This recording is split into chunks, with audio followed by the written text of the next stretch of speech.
So, heto na mga kaballers, may bagong malakas na player na tinatarget ang Los Angeles Lakers. At ang balita patungkol sa may bagong balita na inilabas patungkol kay Draymond Green. Tara na't pag-usapan natin yan dito sa Basketball Hot Shots.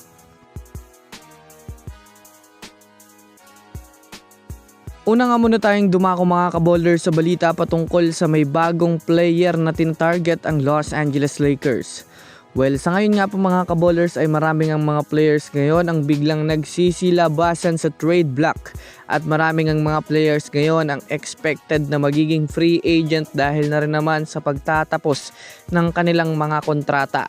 Well, kung susumadahin nga natin mga kaballers, kailangan nga ng mga teams na magkaroon ng desisyon na mag-explore ng ilang mga players sa trade upang makita nila kung may mas worth it pa nga pong mga player ang maaaring makuha nila kung sakasakali na may mag-offer ng mas maayos na kapalit.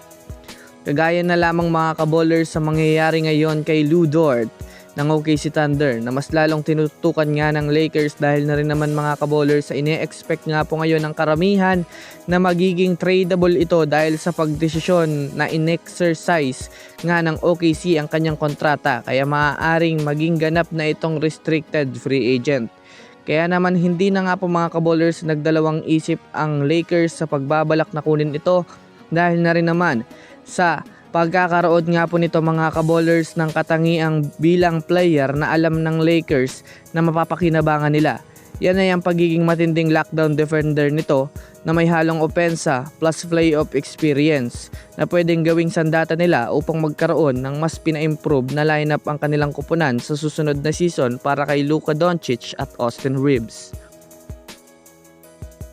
Samantala, pumunta naman tayo mga kaballers sa balita patungkol sa may bagong update para kay Draymond Green sa Golden State Warriors. Well, sa ngayon nga po mga kaballers, kagaya nga po ng ibinalita ko sa inyo, kasalukuyang nag-e-explore na nga ang mismong Warriors front office ng mga player ngayon sa pagkakaroon ng desisyon na mag-rebuild ng panibagong lineup upang makabuo ng mas malakas na kupunan para sa natitirang mga taon ni Stephen Curry sa GSW.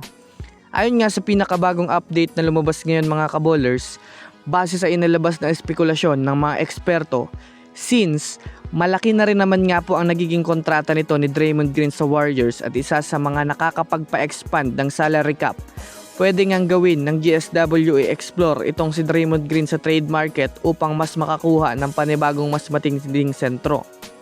Dagdag pa sa balita, maaari nga nilang i-offer si Draymond Green sa Detroit Pistons na alam nating minsan na nga itong nagpakita ng malaking interes kay Draymond ng nakaraang taon upang masungkit nila itong restricted free agent ng Pistons na si Jalen Duren.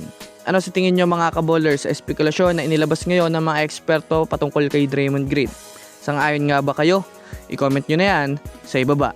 So yun lamang mga kaballers, yun lang na muna ang ating pag-uusapan sa ngayon. Pindutin ang subscribe and hit nyo na rin ang notification bell para sa mga susunod na updates sa mundo ng basketball. Again, this is Basketball Hot Shots. Thanks for watching.